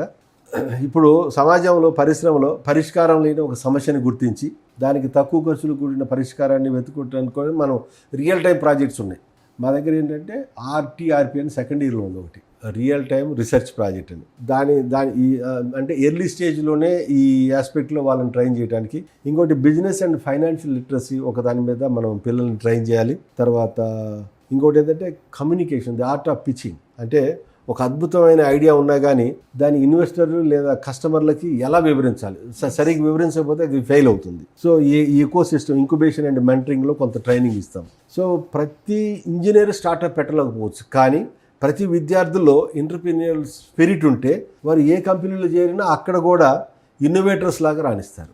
సో MG8లో మేము విద్యార్థులకు కేవలం ఎంప్లాయీస్ లాగా కాకుండా భవిష్యత్తు లీడర్స్ లాగా వాళ్ళని తీర్చిదిద్దడానికి మేము ఇక్కడ ఇంపార్టెన్స్ ఇస్తాం. సో ఒక ఇంజనీరింగ్ స్టూడెంట్ ప్రోటోటైప్ నుంచి ప్రోడక్ట్ వైపు వెళ్ళే జర్నీలో ఎక్కడ ఫెయిల్ అవుతున్నాడు స్టూడెంట్ అని అంటే? అక్కడ ఏంటంటే మీరు బేసికల్లీ ఇప్పుడు స్కేలబిలిటీ ఇష్యూస్ ఉంటాయి అక్కడ. దెన్ యూజర్ ఫీడ్బ్యాక్ని ఇగ్నోర్ చేయటం ఒకటి, స్కేలబిలిటీ ఇష్యూస్. తర్వాత ప్రోడక్ట్ డిజైన్ అండ్ ఫినిషింగ్ ఒకటి, దీస్ ఆర్ ది యాస్థెటిక్స్, యూజబిలిటీ. తర్వాత కాస్ట్ మేనేజ్మెంట్, దీని గురించి సరైన వర్క్ చేయకపోవడం వల్ల. అండ్ లీగల్ ఇష్యూస్ ఉంటాయి, కాంప్లైన్స్ అండ్ సర్టిఫికేషన్. సో ఈ ఎట్లలో సరైన ట్రైనింగ్ రాకపోవటం వల్ల వాళ్ళు అక్కడ ఫెయిల్ అవడం జరుగుతుంది. Sir, coming to academic leadership గురించి మాట్లాడుకుంటే, మీరు ఎగ్జామ్ అడ్మినిస్ట్రేషన్లో లీడర్షిప్ ఎక్స్పెక్టేషన్స్లో చాలా ఎక్స్పీరియన్స్తో ఉన్నారు. మీ ఎక్స్పీరియన్స్ డెసిషన్ మేకింగ్గా ఎలా షేప్ చేశారు అని అంటే? ఇది వెరీ వెరీ ఇంపార్టెంట్ మేడం. ఒక ఇన్స్టిట్యూషన్ మనుగడకి సంబంధించిన విషయం. ఎగ్జామినేషన్లో కాన్ఫిడెన్షియాలిటీ అనేది క్వశ్చన్ పేపర్ సెట్టింగ్ దగ్గర నుంచి దాన్ని మెయింటైన్ చేయాల్సి ఉంటుంది. దానికి నిష్ణాతులైన ఎగ్జామినర్స్ని ఎన్నుకోవాలి. మనకి ఎగ్జామినేషన్ కూడా కంప్లీట్గా అవుట్ సైడ్ నుంచి వస్తాయి పేపర్స్. తర్వాత దీనికి ఒక టీం ఉంటుంది, కాన్ఫిడెన్షియల్ టీం ఉంటుంది. వాళ్ళు పేపర్ సెట్టింగ్స్ దాన్ని నిర్వహిస్తారు. ఇప్పుడు అటానమస్ కాలేజెస్లో ఇది ఒక పెద్ద ఛాలెంజ్, ఎగ్జామినేషన్ కండక్ట్ చేయడం అనేది. తర్వాత మేమేంటంటే మా నిర్ణయాలు చాలా వరకు విద్యార్థి లోకం వైపు నుంచి చూసినప్పుడు, ఎగ్జామినేషన్కి సంబంధించినప్పుడు కొద్దిగా కఠినంగానే అనిపిస్తాయి. కఠినంగా ఉన్నా కానీ బట్ సమంగా అందరికీ సమంగా ఉంటాయి. అది కంపల్సరీగా మెయింటైన్ చేస్తాము. న్యాయబద్ధంగా కూడా ఉంటాయి. సో ఎలాంటి ఏ విద్యార్థి అయినా ఏ గ్రీవెన్స్ అయినా కానీ మాకు రిప్రజెంట్ చేయొచ్చు ఎగ్జామినేషన్కి సంబంధించి. తర్వాత ఇది examination system is the one which satisfies everybody. మా దగ్గర ఏంటంటే పూల్ ప్రూఫ్ సిస్టమ్స్ ఉన్నాయి అన్నిటికీ కూడా, and transparent systems. So they will satisfy the current generation students. Principal అంటేనే డిసిప్లిన్, చాలా సీరియస్గా ఉంటారు, స్ట్రిక్ట్గా ఉంటారు, భయం వేస్తూ ఉంటుంది. మీ దగ్గర రావాలంటే కూడా స్టూడెంట్స్ కొంతమంది భయపడతారు, కొంతమంది ఫ్రీగా వచ్చేస్తారు, మాట్లాడతారు. అంటే principal, discipline and coming to freedom, ఈ మధ్యలో ఉన్నటువంటి బ్యాలెన్స్ని ఎలా మెయింటైన్ చేస్తున్నారు మీరు? అంటే ఇది ఒక ఏంటంటే ఇది ఒక స్వయం ప్రతిపత్తి. అంటే అటానమీ ఉండాలి, అంటే స్వేచ్ఛ ఉండాలి, కానీ విశృంఖలంగా ఉండకూడదు. ఒకటి, they should know where they have to stop. Certain ఫ్రీడమ్గానే ఉంటుంది కాలేజీలో ఎన్విరాన్మెంట్. కొంతమంది స్టూడెంట్స్ చాలా ఉత్సాహంగా వచ్చి వారికి ఉన్న సమస్యలు వారు ఏదైనా చెప్పాలనుకున్నా కానీ చెప్తుంటారు. కొంతమంది స్టూడెంట్స్ అసలు ఎప్పుడు కూడా రారు మన దగ్గరికి. వాళ్ళకి వచ్చే కాస్త ముభావంగా కొంత ఇన్ఫీరియారిటీ కాంప్లెక్స్లో ఉన్న విద్యార్థులు కూడా ఉంటారు. అలాంటి వాళ్ళని నేనేం చేస్తానంటే, మామూలుగా కాలేజీలో రౌండ్స్లో వెళ్ళినప్పుడు నేనే వాళ్ళని పలకరించి మీరు ఎలా చదువుతున్నారు ఏమిటి అని వాళ్ళని పలకరిస్తే వాళ్ళు చాలా ఉత్సాహంగా ఫీల్ అవుతారు. నాకు తర్వాత మా స్టాఫ్ కూడా చెప్తారు, మీరు పలానా పిల్లవాడు మాట్లాడటం వల్ల ఆ పిల్లవాడు తర్వాత కాలంలో చాలా ఉత్సాహంగా పనులు చేస్తున్నాడు సార్ అని చెప్పి నాకు చెప్తుంటారు. అంటే సార్, ఫ్యాకల్టీ డెవలప్మెంట్ లేకుండా స్టూడెంట్ డెవలప్మెంట్ అనేది సాధ్యమా? That is impossible. ఎందుకంటే కంటిన్యూస్ లెర్నింగ్. ఇప్పుడు యాక్చువల్గా teacher is a student. Yes A teacher is a senior student, basically. A teacher has to learn every day, has to observe the outside world. తన సబ్జెక్టులో ఇండస్ట్రీలో కానీ బయట సమాజంలో కానీ మార్పులు ఎలా వస్తున్నాయి, దానికి సంబంధించిన స్కిల్ సెట్ని సమగ్రంగా పిల్లవాడికి ఇస్తున్నానా లేదా. కేవలం పాఠం చెప్పడం అంటే లాస్ట్ ఇయర్ చెప్పిన పాఠం చెప్పడం కాదు. లాస్ట్ ఇయర్కి ఇప్పటికి బయట ప్రపంచం ఎంత మారింది, బయట ఇండస్ట్రీ ఎంత మారింది, కొత్త సాఫ్ట్వేర్ ఏమొచ్చింది, కొత్త టూల్స్ ఏమొచ్చాయి, వాటి గురించి కూడా విద్యార్థులకు అవగతం చేయించాల్సిన అవసరం ఉంది. ఇంజనీరింగ్ కాలేజెస్లో అటెండెన్స్ కంటే ఎంగేజ్మెంట్ ముఖ్యం అని అంటే ఎంగేజ్మెంటే చాలా ముఖ్యం మేడం. అటెండెన్స్ అనేది కేవలం సంఖ్య మాత్రమే కానీ ఎంగేజ్మెంట్ అనేది యాక్చువల్ లెర్నింగ్ అభ్యాసం ఏదైతే మనం అంటున్నామో, మనం పాఠం చెప్తున్నప్పుడు పిల్లవాడు ఎంత ఫోకస్ చేస్తున్నాడు, తర్వాత అది వినటమే కాకుండా తర్వాత దానికి సంబంధించిన అసైన్మెంట్స్ కానీ ఇచ్చిన ప్రాబ్లమ్స్ కానీ కేస్ స్టడీస్ కానీ అవి ఎంతవరకు ఇన్వాల్వ్ అయి చేస్తున్నాడు, అదే ఆ స్టూడెంట్కి మెజర్మెంట్. ఇది very important. Engagement is very very important. But సంఖ్య కూడా కావాలి కాబట్టి అది పేపర్ మీద రాసుకునేది, దీన్ని రాయలేము. అది పిల్లవాడి గ్రోత్లో కనిపిస్తుంది. ఈ ఎంగేజ్మెంట్ అనేది ఎంత ఎంగేజ్మెంట్ అయ్యి ఉన్నాడు అనేది మనకి 4 సంవత్సరాల తర్వాత తెలుస్తుంది. సార్ మిమ్మల్ని అడిగితే ఒక స్టూడెంట్కి ఫ్యాకల్టీకి ఎలాంటి రిలేషన్ ఉండాలి అని అంటే, ఇక్కడ ఏంటంటే ప్రతి విద్యార్థి కూడా ఎలాంటి మొహమాటాలు లేకుండా తనకు వచ్చిన డౌట్స్ ఏమున్నా కానీ ఫ్యాకల్టీ దగ్గరికి వెళ్ళి క్లియర్ చేసుకోవాలి. తర్వాత అది కూడా కాకుండా తాను ఇంకా ఏమైనా అడిషనల్ లెర్నింగ్ ఏదన్నా ఉందా అంటే ఫ్యాకల్టీ స్టాఫ్ రూమ్కి వెళ్ళి కలిసి మాట్లాడుకోవాలి. తర్వాత ఫ్యాకల్టీ కూడా ఎలా చూడాలంటే విద్యార్థుల్ని, వాళ్ళకి ఏదైనా సమస్యలు ఉన్నా కానీ కొంతమంది పిల్లలు కొంచెం విసిగిస్తారు, ఒకసారి చెప్తే వినరు. అలాంటప్పుడు ఫ్యాకల్టీ ఏం చేయాలంటే తమ పిల్లల్ని డీల్ చేసేటప్పుడు కొంచెం అఫెక్షనేట్గా డీల్ చేస్తారు. ఇప్పుడు మనకి ఇంట్లో పిల్లలు ఉన్నారు, మన ఇంట్లో పిల్లలు ఉన్నారు, మనకి వాళ్ళు ఇద్దరు ఒకలాగా ఉండరు. ఒకడు బాగా చదువుతాడు, రెండోవాడు చదువు. రెండో వాడిని కూడా చదువు వైపు దృష్టి మరలించడానికి, కొంచెం ఇంట్రెస్టింగ్ లైఫ్ మీద ఇంట్రెస్ట్ కలిగించడానికి మనం కొన్ని టెక్నిక్స్ వాడతాం. అలాంటి టెక్నిక్సే ఎక్కువ. సో కాలేజీలో పిల్లలు, మన ఇంట్లో పిల్లలు ఇద్దరు కాదు, అందరూ ఒకటే అనే మెసేజ్ అనేది ప్రతి టీచర్ కూడా తీసుకెళ్ళాలి. ఆ మెసేజ్తోనే క్లాస్కి వెళ్ళాలి ఆయన. నా పిల్లలు ఎక్కడో చదువుతున్నారు, నేను వేరే వాళ్ళ పిల్లలకి పాఠాలు చెప్తున్నాను, వీళ్ళు కూడా నా పిల్లలు లాంటి వాళ్ళే అని శ్రద్ధగా వాళ్ళని దగ్గర తీసుకొని చెబితే ఏ సమస్యనైనా అధిగమించవచ్చు. వాళ్ళని మోటివేట్ చేయడానికి కూడా అవకాశం ఉంటుంది. Sir coming to engineering students, ఈ రీసెర్చ్ పబ్లికేషన్స్ అనేది ఏ లెవెల్ నుంచి చేయాలంటారు? అంటే రీసెర్చ్ కోసం పబ్లికేషన్స్ చేయడమా, లేదంటే రియల్ వరల్డ్లోకి ఉన్నటువంటి ప్రాబ్లమ్స్ని సాల్వ్ చేయడమా, ఏది ముఖ్యం అంటే?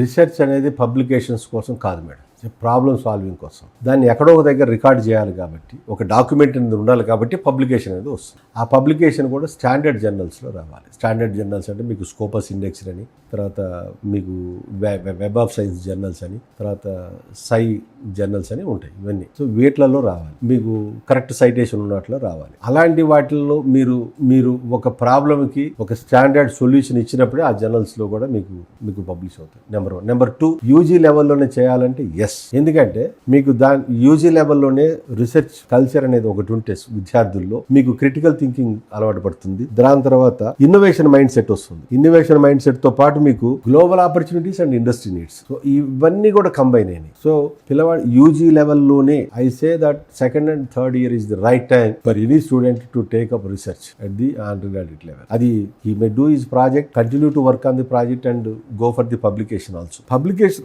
once again I am telling, research is not for the purpose of publication. చేసిన రీసెర్చ్ ని డాక్యుమెంట్ చేయటమే రీసెర్చ్ పబ్లికేషన్ అని నేను అనుకుంటాను. ఒక engineering student mechanical engineering background గా ఉంటూ ఇంటర్ డిసిప్లినరీ దానికి చేంజ్ అవ్వాలి అని అంటే ఎలా? ఇప్పుడు మీరు చూస్తే 1970s నుంచి ఈ మెకానికల్ ఇంజనీరింగ్ లో ఎలక్ట్రానిక్స్ ఇంజనీరింగ్ కంబైన్ అయ్యి మెకానికల్ ఇంజనీరింగ్ ఎన్హాన్స్ అయింది. దానివల్లే కదా CNC machines, flexible manufacturing systems అనేవి వచ్చింది. తర్వాత మెకానికల్ ఇంజనీరింగ్ అనేది ఒక యాక్చువేటింగ్, ఒక అస్థిపంజరం, ఒక స్ట్రక్చర్ మాత్రమే. దాంట్లో మీకు మెకట్రానిక్స్ అనుకోండి, ఫర్ ఎగ్జాంపుల్ మెకట్రానిక్స్లో ఎంఈసి, ఎం అంటే మెకానికల్, ఈ అంటే ఎలక్ట్రానిక్స్, సి అంటే కంప్యూటర్. మెకానికల్ అంటే ఫర్ ఎగ్జాంపుల్ మనం హ్యాండ్స్ మూవ్ చేస్తాం, these are all mechanical links. దీంట్లో ఈ చైన్ మూవ్ చేయడానికి మీకు ఇక్కడ మోటార్స్ డ్రైవ్ చేసేది ఎలక్ట్రానిక్ సిగ్నల్స్. ఆ ఎలక్ట్రానిక్ సిగ్నల్స్ ని మూవ్ చేయమని చెప్పేది brain. It is like computer. Computer gives the instruction through the program of instructions. Signals are sent, it will move. So man is the best example of a mechatronics. So mechatronics lo mechanical is very very important. తర్వాత electronics and computers. So అందువల్ల inter disciplinary approach, అసలు ఏ product రావాలన్నా మీకు మేము కొన్ని design చేస్తున్నాం. ఇక్కడ cross functional teams అని ఒక కాన్సెప్ట్ ద్వారా డిఫరెంట్ బ్రాంచెస్ విద్యార్థులతో ఒక ప్రోడక్ట్ డెవలప్మెంట్. ఈ కాంపిటీషన్స్ పర్టికులర్ గా మా దగ్గర నుంచి హ్యాకథాన్స్ కి వెళ్లే విద్యార్థులు చాలా మంది డిఫరెంట్ డిసిప్లిన్స్ నుంచి వెళ్తారు. ఈ మధ్యనే మా పిల్లలు ఒక ప్రైజ్ వేరే దగ్గర గెలిచారు. వాళ్ళు ఒక మెకాట్రానిక్స్ విద్యార్థి, ఇద్దరు ఐటీ స్టూడెంట్స్, ఇద్దరు సిఎస్సి స్టూడెంట్స్ కలిసి వెళ్ళారు. సో ఇంటర్ డిసిప్లినరీ అప్రోచ్ అనేది very very important. So engineering కాలేజెస్లో రీసెర్చ్ కల్చర్ బిల్డ్ చేయాలంటే బాటిల్ మార్క్ ఏమైనా ఉంటుందా? ఇక్కడ ఏంటంటే అండి, మీకు చూస్తే ఇది కల్చర్ రావాలంటే ఏం చేయాలంటే మన పిల్లలు, ఫ్యాకల్టీ అందరూ కూడా అత్యుత్తమ ఇన్స్టిట్యూషన్ని విజిట్ చేయాలి. ఎన్ఐటీస్ అండ్ ఐఐటీస్ అండ్ ఐఏఎస్సీస్. అక్కడ రీసెర్చ్ కల్చర్ ఎలా ఉందో స్టడీ చేసి గ్రాడ్యువల్గా స్టెప్ బై స్టెప్ ఇంప్లిమెంట్ చేయాలి. ఒకేసారి ఐఐటీ లాగా మారవు మన కాలేజీలు. బట్ మనం ఒక ఐఐటీ ప్రొఫెసర్ని పిలిచి మనం ఒక లెక్చర్ ఇప్పించాం మన కాలేజీలో, ఓకే, వారికి ఎందులో స్కిల్ ఉందో దాని గురించి వారు చెప్పి వెళ్ళిపోతారు. కానీ మెంటార్ అండ్ మెంటీ కాన్సెప్ట్ అనేది కొత్తగా వచ్చింది ఈ మధ్య.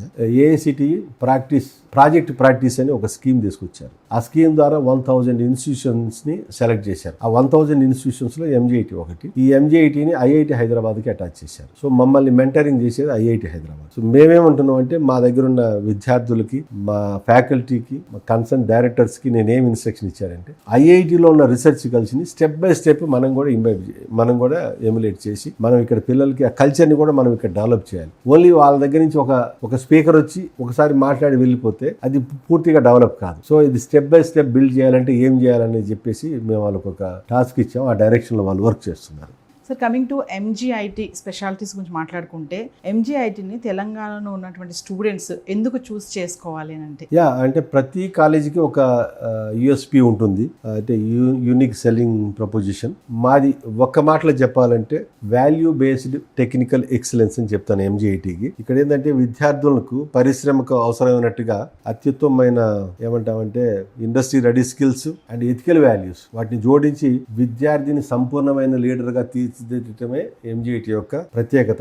ఎంజీఐటీని వాళ్ళు ఎందుకు ఎంచుకోవాలంటే నేను మీకు 5 ప్రధాన కారణాలు చెప్తాను. ఒకటి, legacy and repetition. Chaitanya Bharathi education society అది మాకు బలమైన పునాది. తర్వాత దశాబ్దాల విద్యా వారసత్వం. Location advantage. ఇప్పుడు Hyderabad IT hub, finance district, గచ్చిబౌలికి అతి సమీపంలో ఉన్న కాలేజీ వల్ల మీకు ఇండస్ట్రీ ఎక్స్పోజర్ మరియు ఇంటర్న్షిప్ అవకాశాలు చాలా మెరుగ్గా ఉంటాయి. అకాడమిక్ డిసిప్లిన్, క్రమశిక్షణతో కూడిన విద్యా వాతావరణం మరియు అద్భుతమైన ఫ్యాకల్టీ సపోర్ట్. తర్వాత ప్లేస్మెంట్ ట్రాక్ రికార్డ్. కేవలం సర్వీస్ బేస్డ్ కంపెనీలే కాకుండా అత్యున్నత ప్యాకేజీలు ఇచ్చే ప్రోడక్ట్ బేస్డ్ మరియు కోర్ కంపెనీల్లో కూడా మా విద్యార్థులు ప్లేస్ అవుతున్నారు. Holistic growth. విద్యార్థులలో సృజనాత్మకతను వెలికి తీయడానికి హ్యాకథాన్స్, క్లబ్స్ మరియు స్టార్టప్ ఇంక్యుబేషన్ సెంటర్స్ ద్వారా పూర్తి ప్రోత్సాహం. ఇది మా స్పెషాలిటీ. 5 పాయింట్లు. అందువల్ల ఎంజీఐటీలో జాయిన్ అవ్వాలి. మీరు అన్నట్టుగా ఎంజీఐటీలో academic, student culture, placements, innovations 4 pillars అని అనుకుంటున్నాం కదా. ఈ 4 పిల్లర్స్ లో ఏది ముఖ్యం, ఏది ఇంపార్టెంట్ అంటే మీరు ఈ 4 అంశాలు ఒకదానితో ఒకటి పెనవేసుకొని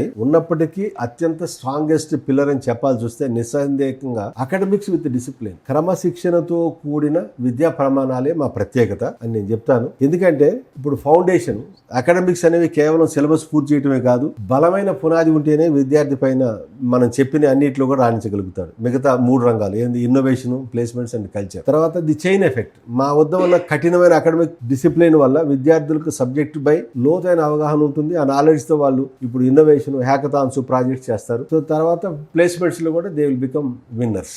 స్టూడెంట్ కి లాంగ్ టర్మ్ బెనిఫిట్ కావాలి అని అంటే సార్, లాంగ్ టర్మ్ బెనిఫిట్ అంటే life long learning skills. We also develop them the interest in life long learning. Because మనం ఇచ్చిన స్కిల్స్ వల్ల ఫస్ట్ 2-3 ఇయర్స్ బాగానే ఉంటారు. 2-3 ఇయర్స్ తర్వాత బయట ప్రపంచం is dynamic, it is always changing. So you have to continuously improve. Even మన దగ్గర ఉన్న academic leaders, principal, directors, faculty కూడా they have to continuously learn in this direction. Sir, engineering కాలేజ్గా ఎంజీఐటీ నెక్స్ట్ బిగ్ లీప్లో ఏ దిశగా వెళ్ళబోతుంది అని అంటే అపార్ట్ ఫ్రమ్ అకాడమిక్స్ విత్ డిసిప్లిన్తో పాటుగా మేము ఇన్నోవేషన్ అండ్ రీసెర్చ్ హబ్ ఆ డైరెక్షన్లో మూవ్ అవుతాం అనుకుంటున్నాం కమింగ్ ఇయర్స్లో. ఎందుకంటే inter disciplinary product development is very very important. దానికని మేము centres of excellence in the areas of semi conductor designs, quantum computing, green energy, electric vehicles and hydrogen fuels, drone technology ఇట్లాంటి రంగాల్లో ఇండస్ట్రీతోని భాగస్వామ్యంతో ప్రత్యేకమైన ల్యాబ్స్ ఏర్పాటు చేసి పిల్లలకు అన్ని బ్రాంచ్ స్పెసిఫిక్ కాకుండా అన్ని బ్రాంచ్ల వాళ్ళకు కూడా రీసెర్చ్ చేసి ఇన్నోవేషన్ చేసే విధంగా ఏర్పాట్లు చేయటం. తర్వాత patent product ecosystem. So whatever the అంటే జస్ట్ పబ్లిష్ చేయటమే కాకుండా వాళ్ళ ఐడియాస్ ని ప్రోడక్ట్ వరకు తీసుకెళ్ళటం. ఇంకోటి గ్లోబల్ అకాడమిక్ ఇంటిగ్రేషన్. అంటే ఇంటర్నేషనల్ గా ఉన్న పెద్ద విశ్వవిద్యాలయాలతోని ఒప్పందాలు కుదుర్చుకొని మా విద్యార్థులకు మెరుగైన అవకాశాలు కల్పించడం హైయర్ ఎడ్యుకేషన్లో. ప్లేస్మెంట్సే కాకుండా beyond placements, normal education, higher స్టడీసే కాకుండా అత్యుత్తమ విశ్వవిద్యాలయాలతోని ఒప్పందం అండ్ ఈ innovation and research hub. These are అంటే మాకున్న దీర్ఘకాలిక రానున్న రోజుల్లో ఏదో ఒక ఇంజనీరింగ్ డిగ్రీ ఇచ్చే కాలేజీగానే మిగిలిపోకుండా we wanted to create an impactful education. Thank you sir. Thank you madam. ఈ విధంగా ఈ సందర్భంగా నేను సుమన్ టీవీ ప్రేక్షకులకు, తర్వాత వారి టెక్నికల్ టీము, వారి అడ్మినిస్ట్రేటివ్ టీం అందరికి కూడా నా థ్యాంక్స్ తెలియజేస్తున్నాను.